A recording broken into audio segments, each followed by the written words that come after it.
Hi, I'm Pam from the Tacoma Houseplant Club. And I'm Elias from the Tacoma Houseplant Club. Today we are talking about our 5 most important considerations for happy, healthy houseplants. First off, light. Light is a huge struggle for many people that are, starting to collect plants or have just a few houseplants.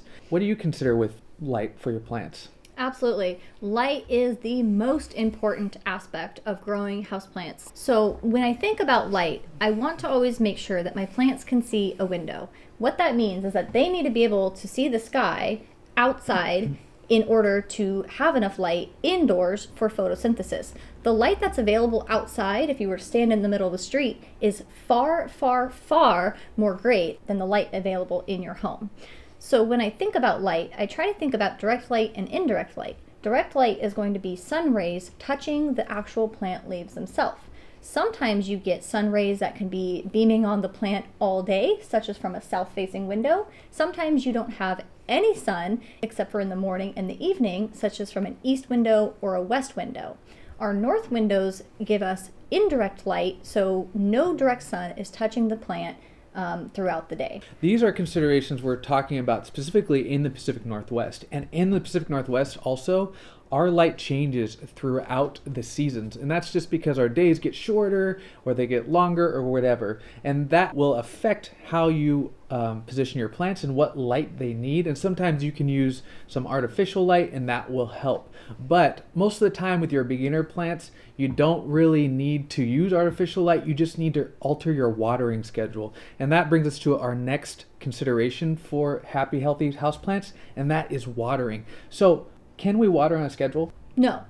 We should check our plants on a schedule, but we shouldn't water them on a schedule. In the winter, when we only have 6 hours of light a day out here in the Pacific Northwest, our plants aren't doing very much. They're kind of dormant, which tends to mean that they don't need very much water. So then in the summer, when we all of a sudden have 12 hours of daylight a day and our plants are really actively working, they're going to need a lot more water. That's why it's important to then assess the dryness based on your specific environment, the time of year, and water accordingly. If we're not watering on a schedule, then the way we know that plants need water is really just, assessing the specific plant. Some plants are really transparent with when they need water. They'll give you a little droop or their leaves will curl a little bit. For example, Fittonia will just fall over when it needs water. But other plants aren't as transparent. So there's a couple ways you can do that. You can do the finger test. Get your finger like halfway down the pot. See if it's dry. If it's not dry, don't water. Or you can weigh the pot, as in you can kind of assess if it's full of water, if it's heavy, or if it's light, then it's probably dry. You kind of have to just know the pot and the plant itself though. Feeling the soil brings us to our next consideration, or top 5 most important things, and that is aerated soil. So why does soil need to be aerated, Pam? So plant roots all need oxygen. There's a lot of gas exchange that goes on below the surface that we aren't really aware of because we're so attracted to the foliage of our plants. So what this means is that you need air pockets in the soil. So what I generally recommend is for everybody, especially if you're first starting out, mix your traditional potting soil 1-to-1 with extra perlite. Those are those little white chunks that then are going to help create those air pockets in the soil, providing the necessary space for gas exchange to occur. It doesn't matter how aerated your soil actually is if you don't have any drainage in your pots. Very true. The reason I'm talking about this is actually because of our next point. And that important point is what works for you does not necessarily work for everybody else.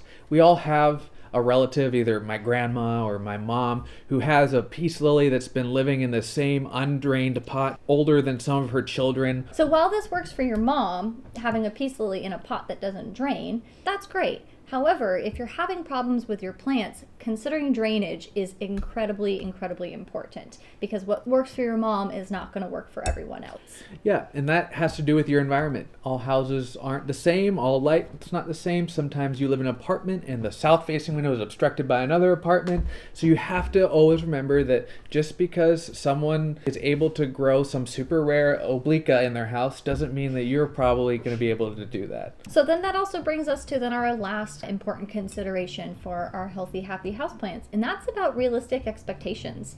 You know, we tend to be buying plants from a greenhouse, and we take those plants and we put them into less than ideal conditions in our own home, where there's far less light, we're not watering them as often, and really just conditions are just inferior to that of a greenhouse. And so leaf loss is going to happen, especially as our plants are acclimating and adjusting to our homes. And we're going to have some damage to our leaves. Your dog is probably going to bite a leaf, or the cat is going to knock it off the counter. You know, we're going to end up having some bruising, some damages, and what you see on Instagram a lot of the time with these perfectly airbrushed photos or filters is they aren't quite realistic all the time. Yeah. All right. Those are our 5 most important considerations for happy, healthy houseplants. Number 1, light. Don't put your plant in a dark corner. It has to have light.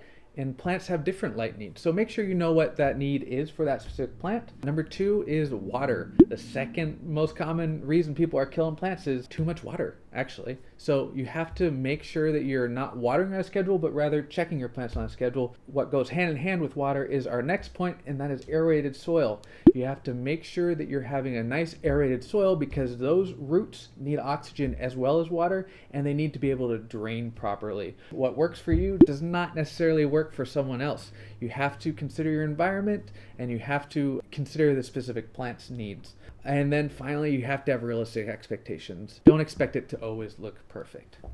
Please don't add that. I won't. Thanks for joining us for our video. I hope you enjoyed it. We will be doing more videos soon with more details on all these things, so make sure you come back and check those out.